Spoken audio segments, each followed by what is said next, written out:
బాగున్నావమ్మా? బాగున్నాను అన్నయ్య. చిన్నోడు రవికి పెళ్లి కుదిరిందమ్మా. ఆ, ముందుగా నీకే చెప్పాలని ఆహా. ఫోన్ చేశాను. ఇప్పటికే లేట్ అయిపోయింది. నిద్ర పట్టట్లేదమ్మా. ముందుగా నీకే చెప్పాలని ఫోన్ చేశానమ్మా. ఒక్క నిమిషం అన్నయ్య, నా మొబైల్లో ఛార్జింగ్ అయిపోతుంది. మా అబ్బాయి ఫోన్ నుంచి చేస్తాను. సరే అమ్మా.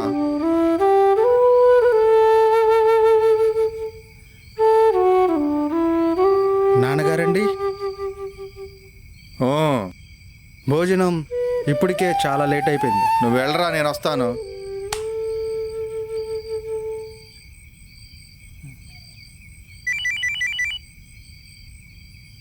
ఛార్జింగ్ అయిపోయింది అన్నయ్య దాంట్లో, అందుకనే ఆ అబ్బాయి సెల్ నుంచి చేస్తున్నాను.